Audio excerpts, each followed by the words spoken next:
राधे राधे भक्तों, जय श्री कृष्णा, जय श्री बांके बिहारी लाल की जय। भक्तों, आपका मेरे YouTube चैनल कृष्ण भक्त की दुनिया में बहुत बहुत स्वागत है। भक्तों, आज की वीडियो में हम मंगलवार व्रत की उद्यापन विधि को जानेंगे। तो भक्तों, वीडियो शुरू करते हैं। जिस दिन आप मंगलवार व्रत का उद्यापन करेंगे, जितने व्रत का आपने संकल्प लिया है उतने व्रत जब आपके पूरे हो जाएं, तब हमें मंगलवार व्रत का उद्यापन करना होता है। जैसे आपने 11 व्रत का संकल्प लिया था, तो जो आपका 11वां व्रत होगा उस दिन आपको व्रत करके उद्यापन करना होगा। तो भक्तों, मैं आपको बहुत ही सरल उद्यापन विधि बताऊंगी ताकि आप सभी भक्त आसानी से ये मंगलवार का व्रत उद्यापन कर सकें। क्योंकि भक्तों, मंगलवार का व्रत पुरुष भी रखते हैं, महिलाएं तो रखती हैं, पर पुरुष भी मंगलवार का व्रत ज्यादा रखते हैं। इसलिए अगर पुरुष इस व्रत का उद्यापन कर रहे हैं तो वो इस तरीके से सरल विधि से भी उद्यापन कर सकते हैं। तो भक्तों, सबसे पहले आप एक चौकी लगाएं और उस पर लाल या संतरे रंग का आपको कपड़ा बिछाना है। उसके बाद भक्तों, आप फूलों का आसन लेके आप हनुमान जी महाराज जी का फोटो या विग्रह को विराजमान कराएं। जो भी हनुमान जी महाराज का स्वरूप है आपके पास, आप उन्हें विराजमान करा लें। उसके बाद हम भगवान गणपति जी को फूलों का आसन देके विराजमान कराएंगे। तो भक्तों, इस तरीके से मैंने विराजमान कर लिया है भगवान गणपति जी को। अब मैं थोड़ा सा फूलों का आसन लेके भक्तों, मैं यहाँ पे रामायण जी को विराजमान करा रही हूँ। भक्तों, जब भी आप हनुमान जी महाराज का पूजन करें तो आप प्रभु श्री राम जी को जरूर विराजमान कराएं, क्योंकि उनके बिना आपकी पूजा स्वीकार नहीं की जाएगी। आपके पास प्रभु श्री रामचंद्र जी का फोटो या मूर्ति जो भी है, आप उसे जरूर विराजमान कराएं। नहीं है आपके पास तो आप रामायण को भी विराजमान करा सकते हैं। उसके बाद भक्तों, आपको दीपक प्रज्वलित करना है, इसलिए आप दीप को भी विराजमान कराएं और उसे प्रज्वलित कर लें। उसके बाद भक्तों, आप शुद्धिकरण करें। शुद्धिकरण करने के बाद सर्वप्रथम आप भगवान गणपति जी को आप तिलक करें, उनका पूजन करें, वस्त्र रूपी कलावा समर्पित करें, जनेऊ समर्पित करें, पुष्प समर्पित करें। इसके बाद भक्तों, हम प्रभु श्री राम जी का पूजन करेंगे। तो अब जो मैंने रामायण ली हूँ भक्तों, मैं इन्हीं का पूजन करूंगी। तो यहाँ पे मैंने सपरिवार रामायण का मैंने पूजन कर लिया है, जिसपे प्रभु श्री रामचंद्र जी की छवि थी। तो भक्तों, इस तरीके से मैंने रामायण का पूजन किया, तिलक किया, वस्त्र रूपी कलावा समर्पित किया, पुष्प समर्पित किए। तो मैंने यहाँ पे प्रभु श्री रामचंद्र जी का पूजन कर लिया है। अब भक्तों, हम हनुमान जी महाराज जी का पूजन करेंगे। तो भक्तों देखिए, जो ये संतरे कलर का सिंदूर आता है ना, हमें यही सिंदूर से हमें हनुमान जी को तिलक करना होता है। तो यहाँ मैंने उन्हें तिलक कर दिया है। उसके बाद भक्तों, वस्त्र रूपी मैं कलावा समर्पित करूंगी। तो भक्तों देखिए, हनुमान जी महाराज को चोला चढ़ाया जाता है। तो ये चोला आप भक्तों, जो भी चोला चढ़ा रहे हैं वो सिर्फ पुरुष ही चढ़ा सकते हैं, क्योंकि महिलाएं चोला नहीं चढ़ाती हैं। हम इसके बाद भक्तों यहाँ पुष्प समर्पित करेंगे। तो पुष्प आप लाल रंग के पुष्प समर्पित कीजिए, पीले रंग के पुष्प समर्पित कीजिए, लेकिन लाल रंग का आप पुष्प जिस दिन आप उद्यापन करें आप जरूर समर्पित करें। उसके अलावा जो पुष्प हैं आपके पास, आप वो भी समर्पित कर सकते हैं, लेकिन लाल पुष्प जरूर करें। इसके बाद भक्तों, जो हमने दीप प्रज्वलित किया है, अब हम उसका पूजन करेंगे। तो भक्तों, आपने जो दीप प्रज्वलित किया है वो आप घी का दीप प्रज्वलित करें या फिर आप चमेली का तेल लेकर आप दीप प्रज्वलित करें। उसके बाद भक्तों, आपको यथासंभव दक्षिणा समर्पित करनी है।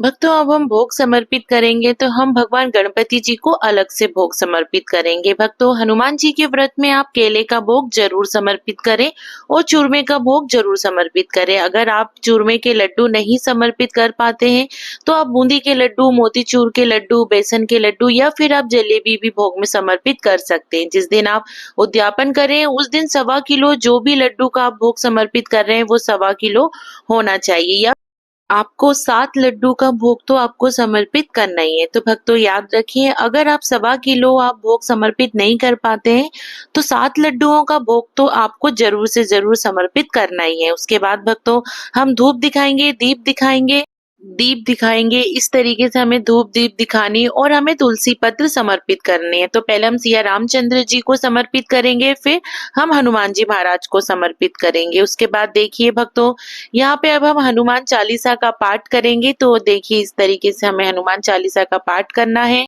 हो सके तो भक्तों, इस दिन आप सुंदरकांड का पाठ भी जरूर करें, क्योंकि इस दिन आप सुंदरकांड का पाठ, हनुमान चालीसा, ये आपको जरूर से जरूर करना चाहिए।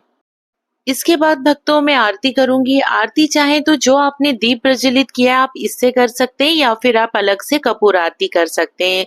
तो सबसे पहले भक्तों मैं गणपति जी की आरती करूंगी, प्रभु श्री रामचंद्र जी की आरती करूंगी और हनुमान जी बाबा की आरती करूंगी। उसके बाद देखिए भक्तों, इस तरीके से आपको पूजा करनी है, फिर हाथ जोड़ के आपको प्रभु से प्रार्थना करनी है।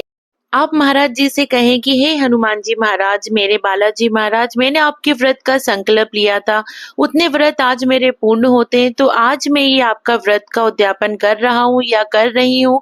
आप उद्यापन में मेरी सहायता करें, मेरा उद्यापन आप स्वीकार करें और मेरी मनोकामना को पूर्ण करें। आपकी जो भी मनोकामना हो वो आप हनुमान जी महाराज से प्रार्थना करें। भक्तों देखिए, उद्यापन के लिए आप 7, 11, 21 आप अपने सामर्थ्य के अनुसार लड़कों को बुला के आप उन्हें भोजन कराएं। भोजन आपको मीठा ही कराना है और दक्षिणा में लाल रंग के वस्त्र और दक्षिणा देकर आपको विदा करनी है।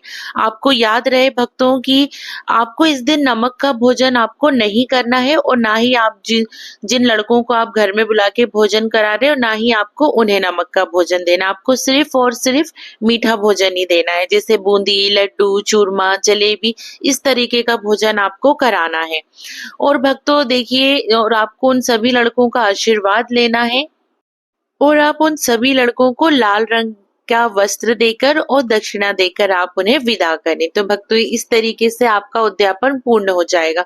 भक्तों अगर आप लड़कों को बुलाकर आप उन्हें भोजन नहीं करा सकते हैं तो आप भक्तों आप मंदिर में जाके आप वहां पर चोला चढ़ा लीजिए और जो भी आपको प्रसाद समर्पित करना है वो आप कर लीजिए। आप याद रखिए भक्तों, आपको 1.25 किलो प्रसाद चढ़ाना है। अगर आप 1.25 किलो नहीं चढ़ाते तो उसके बाद आपको 7 लड्डुओं का भोग चढ़ाना है, तो वो आप चोला ही चढ़ाइए। जब आप मंदिर जाते हैं तो चोला चढ़ाइए, लाल रंग का चोला चढ़ाइए या फिर जो ऑरेंज जो संतरे रंग का चोला होता है आप वो चढ़ाएं। लेकिन याद रहे भक्तों, सिर्फ जो पुरुष होते हैं वही चोला चढ़ाएं। और जब आप चोला चढ़ाते हैं तो जो आपके पास जो सिंदूर है, जो ऑरेंज कलर का जो सिंदूर होता है, उसमें आप चमेली का तेल मिलाकर ही आप जब चोला चढ़ाते हैं तो उसी आपको चोले के साथ ही वो सिंदूर भी समर्पित करना है। और जो भी आप 7 लड्डुओं का भोग समर्पित कर रहे हैं या 1.25 किलो लड्डुओं का भोग समर्पित कर रहे हैं वो आप कर दीजिए। तो भक्तों इस तरीके से आपका व्रत पूर्ण हो जाएगा और यथासंभव आप दक्षिणा वहां पर मंदिर में समर्पित कर दीजिए, तो आपका ये व्रत पूर्ण हो जाएगा। इस तरीके से आपका उद्यापन पूर्ण हो जाएगा।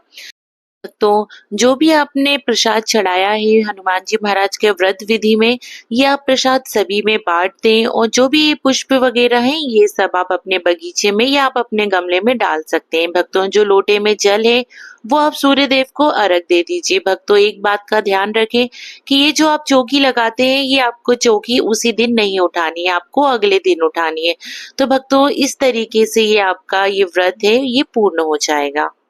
तो भक्तों आपको ये मेरा ये छोटा सा वीडियो मंगलवार के व्रत का उद्यापन का आपको पसंद आया हो या ये वीडियो आपके लिए यूजफुल हो तो आप मेरे चैनल को सब्सक्राइब करें और साथ में वीडियो को लाइक करें। तो आप सभी भक्तों को प्रेम पूर्वक राधे राधे।